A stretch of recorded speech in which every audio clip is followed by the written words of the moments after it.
Welcome to the Ideal Spaces Working Group podcast. Yeah, good morning, everybody. This is the Ideal Spaces Foundation, and Grant Rainham and Ulrich Gebern from the foundation will make a podcast with Karo Godles, an artist. And Karo, perhaps you can introduce yourself. Yes, sure. Well, hello.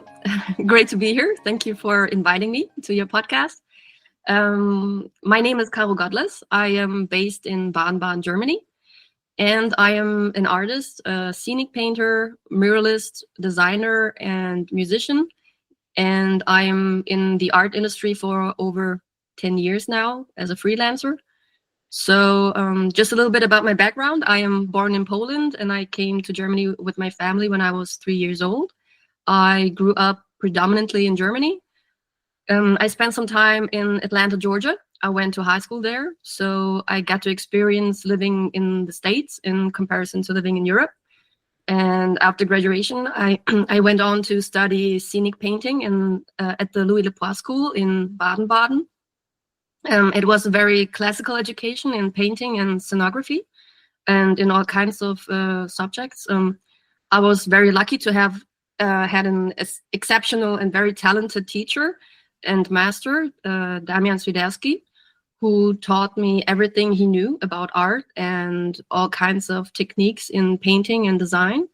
And yes, I was very fortunate to have had an incredible master. So yeah, shout out to Damian. Thank you very much for everything. So yeah, and I got this classical education in painting, but growing up, I was also very involved in the hip hop and graffiti culture. At the age of 14, 15, I learned how to do graffiti and how to use a spray can. And I would go out with my friends and we would do street art. Well, back then it was not that legal as nowadays, but well. So yeah, that's a little bit about me. As I said, I come from graffiti street art. I had a classical education in scenic painting, and I'm using now both of these worlds in my current art and in my profession as an artist. Yes. You also spent some time in Los Angeles, right? Yes, I did. Yeah, I spent some time in Los Angeles. That was very that was quite an experience. I had the opportunity to live there and to work there as a scenic painter. I lived there for quite some time. Yeah, and well, LA is a place to be as an artist to learn, and I absorbed everything I could. So yeah, that definitely shaped my art. For sure. Yeah, that's an interesting point. These different experiences. What would interest me is the relation between scenography and generating an atmosphere when you make a scenography. We are dealing at Ideal Spaces with kind of scenographies as expressions of worlds. So if you have a painting of a world, and we show in the painting a part of the world, and this relates to convey the feeling of an atmosphere on behalf of the spectator.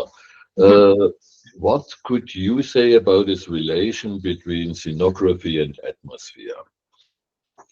Yeah, so yeah, well, as a scenic painter, I worked on numerous productions in theaters and operas and, on movie sets.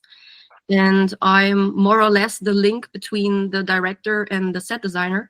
So first of all, before everything else, it is important to understand the narrative, right? The vision the director or the designer has in mind. So I think communication is key. You have to be a team player, collaborate with lighting crew, the sound crew, and everyone else involved to ensure that the scenery aligns with the overall vision of the production. But to come back, to generate atmosphere in scenography, you have to identified the core emotion or feeling you wanted to have. So like every world has a mood, right? So is it chaotic or clean, like oppressive or warm, melancholic or joyful? And for example, a dystopian world might have a cold, oppressive, and hostile atmosphere, while a utopian world could be vibrant and harmonious. So yeah, the question is, what does the world look like you want to create, right? Yeah, the physical features often dictate the emotional atmosphere. So the landscape, the weather, the lighting. I think light plays a huge role in establishing atmosphere, especially in scenography. A world in like a gray and bluish twilight creates a dreamy-like atmosphere, while a bright yellowish sun can create a harsh and intense atmosphere. So the contrast between light and shadow can create tension and mystery, right? And I think the color palette is super important, as well as textures used in scenery, in scenography. What does the environment feel like? You know, does it feel comfortable or uncomfortable? You know, rough stones or smooth glass or metallic cold surfaces or a soft natural moss or plants create a feeling. So, and everyone can relate to that. So I think the best atmospheres don't just tell you about a place, they make you feel it. And yeah, and the more detail and thought you put into a scenery, the more it develops a character in itself with a story and a personality. So it can feel like a living and breathing world, you know. Yeah, so the goal as a scenic painter is to transport the audience emotionally and psychologically into the world that you want to create. So yeah, in making the space itself a narrative element, right? So that's the most important thing in scenography. Yeah, there are very central aspects. Yes. In today's artistic world, what's going on in the world today, how do you see the role of the artist today? Oh, well, the role of the artist in recent times is super complex. I think the role will likely evolve, but the essential function as a reflection of society and the critical and creative force in the world will remain. I think artists help to make sense of our times. So they are imaging, and they're like they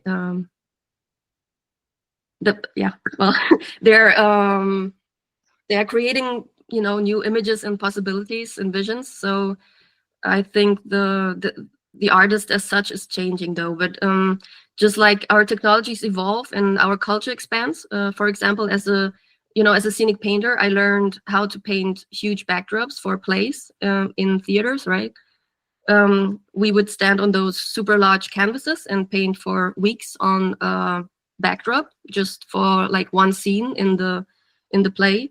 And now it's very rare to have a huge backdrop painted by us, right?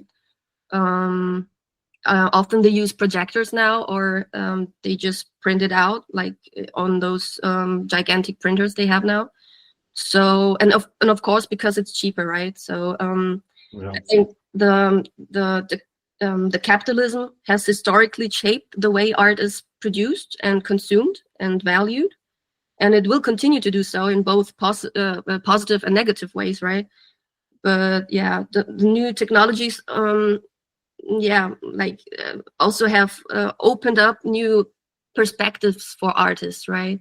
Not just the negative side that, you know, my job is kind of taken from printers, but there are new perspectives now I can use as an artist, like through digital platforms. I can reach more audience directly, you know, without having to deal with galleries and publishers or any kind of third parties, right? Yeah. So basically, like, I was at one of your shows, Hmm. and you had a collection of your paintings or of your artwork, let's put it that way. Hmm. And it was a really interesting collection with colors and images and everything. Hmm. And in presenting that, I mean, how do you find when you present something like you did, which was like a sort of an art gallery cocktail party type of function, where your art was being sold at the function? How do you find that atmosphere? Is that working for you? Yes, it does work for me because first of all, I'm introduced to a lot of people, right? With my art, I'm independent. I don't have to rely on, like I said, third parties to kind of force me into being something I don't want to be, right? Mhm. And yeah, I am more free, but at that point I have like all the rest and um how you say, all the weight is on me, right? There's no security nor have like a secure plan. It's just it's all about me and it's my work, and that's the main focus, right? Yeah, so let's sort of switch this because I know that Uli here wanted to get into graffiti where your beginnings were, because Mhm. it's a very interesting topic. And so I'll let Uli had a few points that he wanted to sort of bring up relative to graffiti. So let's shift to graffiti for a few moments because a lot of artists today started their careers doing graffiti, whether it was in the illegal form or illegal to legal form, whatever it was. But that's now become an art form of its own. So, Uli? Mhm. Graffiti, can you describe shortly what has been when graffiti started as an art form? What has been the original intention and hope on behalf of the people making graffiti, the graffiti artists, what they wanted to express, what kind of move, what kind of vision? Yeah, well, I think graffiti emerged as a non-institutional mode of artistic expression. I think graffiti was kind of like a rebellious way from like a young generation, right?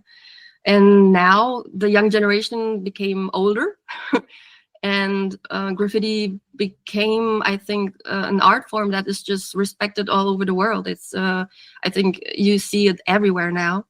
It's a common form that, like, my generation, I grew up on graffiti, right? So for me it's just like Dali, or all those old paintings I studied. Graffiti is for me an art form I studied, right?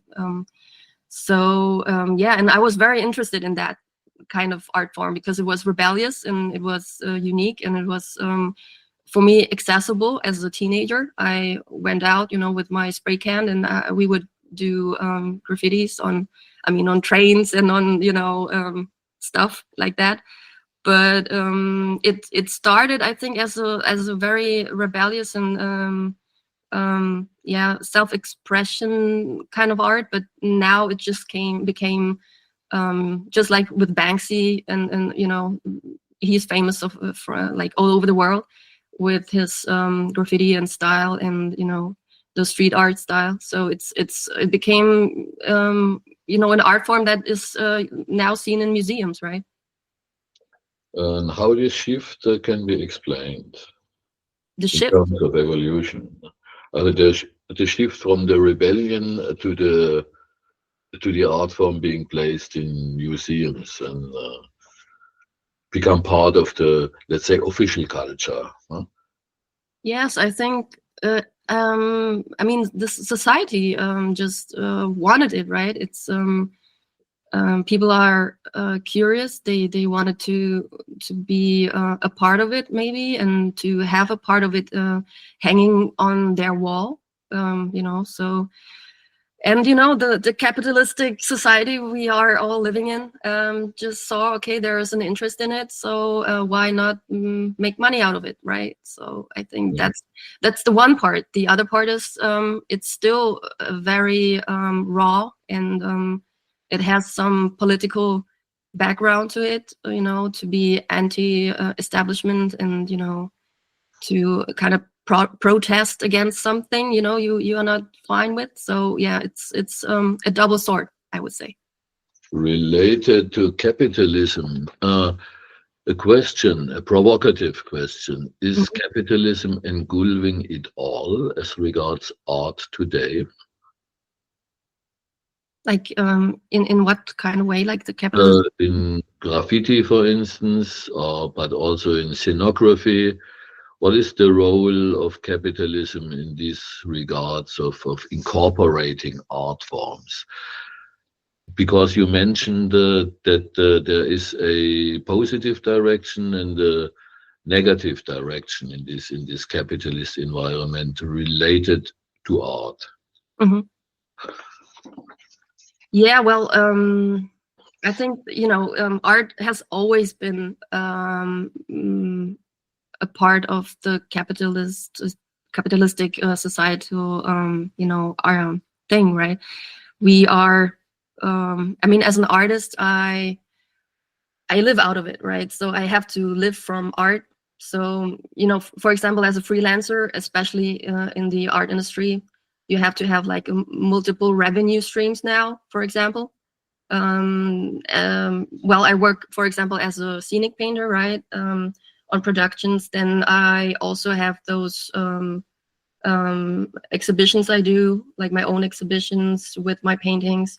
And I also work as a designer for a tech startup. And yeah, I do a lot of commission paintings. So the balance between selling art and then living out of it, and then I think the tension between the need to sell art to survive and the desire to resist commercialization will always continue to shape the future of artists. There's the profit-driven art in comparison to the socially conscious or activist-driven art. So yeah. Mm-hmm. I mean, so let's put it this way, but I guess we're keeping in a commercial vein. AI, the AI has become like sort of a part of the centerfold of life nowadays. It's sort of taken things over to a certain degree. Yes. And relative to like art and your art and everything, how do you see it affecting you? And do you think it's positive, negative? And do you think that the AI over time will be better for you, or will it be something that will take away from your artistic ability and your creativity? Well, this is like a huge topic, right? AI and the whole copyright and everything. And, see, on one way to view AI generated art is like as a reflection of our creativity as artists, right? Because AI is fed with already existing styles artists already developed. So yeah, the premise that AI generated art is a copy of existing art raises questions about like the essence and value of handmade art, or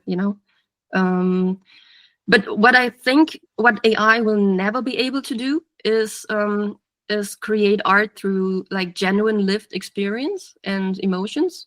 That is, I think, essential for an authentic art piece. I think the story of an artist and the development and progress in the artwork is important, and the artist's personal perspective and lived reality shapes the artwork. And as well as not only is the finished art piece important, but also the process of creating it. I think for me especially, I think especially imperfections or mistakes while I'm painting, accidents are super important for me, because that's how I create my art. Yeah, but I saw incredible AI stuff, right? Like super, generated art that is just mind blowing.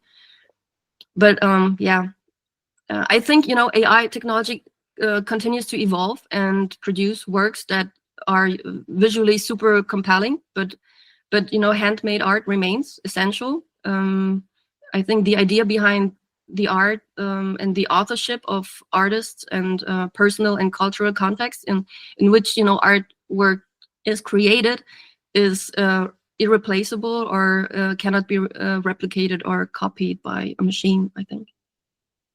What you would think in this context about the very essence of art as regards the human component compared to AI art, as you said, as a kind of copy, even if this copy is very refined and mind-blowing sometimes. Yeah. Well, I think AI is here to stay, right? It's not gonna go away. We have to deal with it, and it's just gonna be more and more in our daily lives. And I just recently read the quote Pablo Picasso said, "A good artist copy and great artists steal." That was his quote. So yeah, I think as an artist, we have to kind of be able to work with the machine and the AI. It's yeah, but just like as far as every artist can go, right? How can this AI be used as an instrument for the creativity of an artist, of a human artist, having a certain idea and a vision to make this artwork, for instance, in a scenography, to express this kind of world with its atmosphere, its mood, and so on? How this relation can look like? Well, I think I mean I use a lot of tools, right? I use a lot of programs, and sometimes now I really am using like ChatGPT or Midjourney and all those DALI and all this AI stuff, and it's very interesting to kind of like have a discussion with it. It's sometimes it's very interesting to see like the perspective, and it's very quick, and it's one thing is it's very quick and you have information right away, and it sometimes it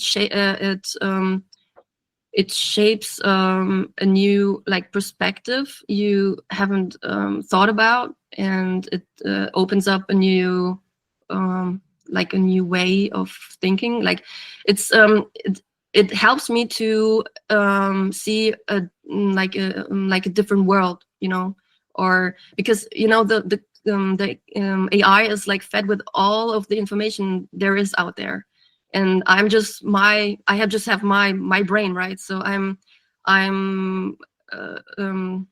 like I see what other brains thought on the whole planet, right? So that's very impressive sometimes, and it sometimes it directs me to another possibility, so yeah, that's how I see it.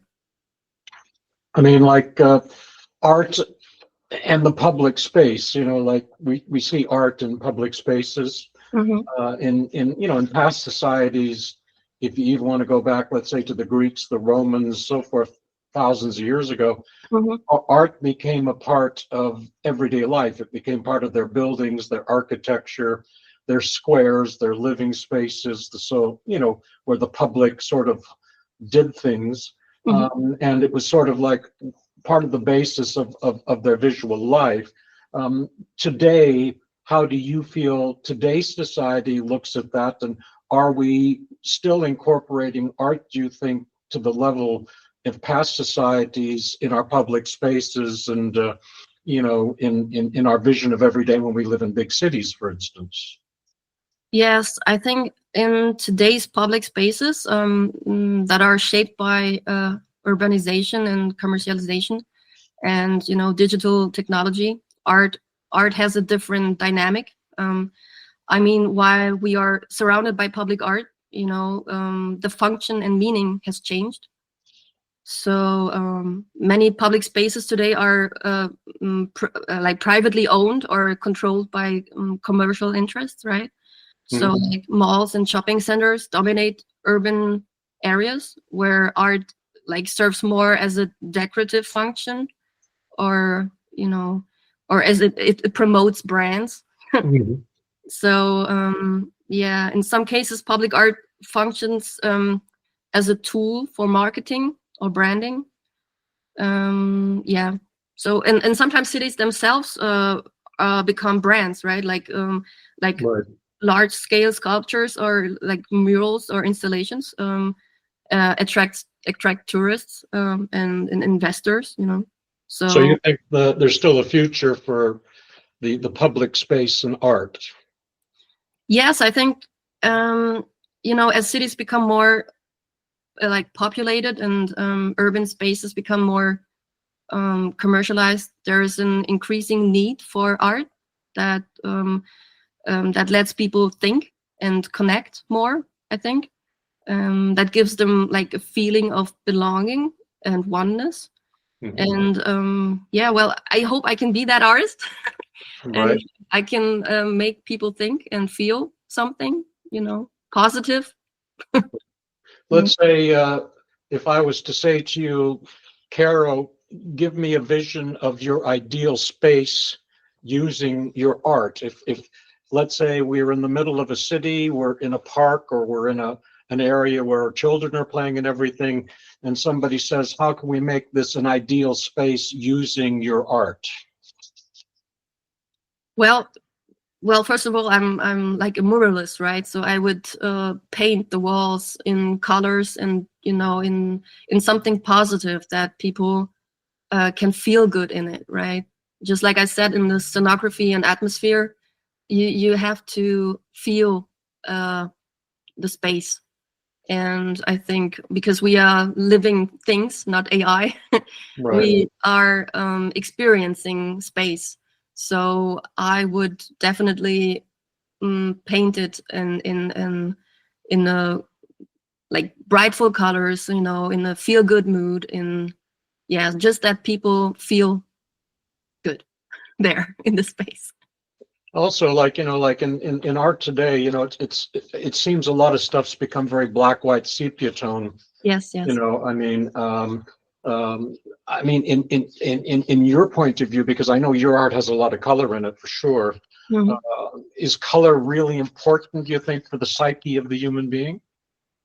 Oh, well, it depends, I think nowadays we need more color because everything became so black and white, and people are not even wearing color anymore. It's better to have like a gray shirt and gray, everything gray and black, Right. not to to be stand out of the crowd, just to be silent and grayish. So I think that's very unfortunate because I mean we are like spirits, we are living things. We have to like bloom, we have to live life and not just exist, right? So I think like my art, I always try to to to make you feel something, to experience. I also have like very melancholic and very dark paintings, right? Just like how I felt that day or what I wanted to express, in that painting. But I think nowadays in our public spaces we need more color and more more smile, more good feeling, good time, because the time is just so dark right now. And yeah. Okay. I mean, I want to thank you very much for taking the time to talk to us today. Thank you for all your perspective. And basically, we wish you really great luck with your art and everything. And hopefully we can have another discussion in the near future. Yeah, thank you so much for having me, and I enjoyed it very much. Thanks. Many thanks, Karo, for this really, really interesting and deep-going presentation. What is art in your point of view? Many thanks. Thank you.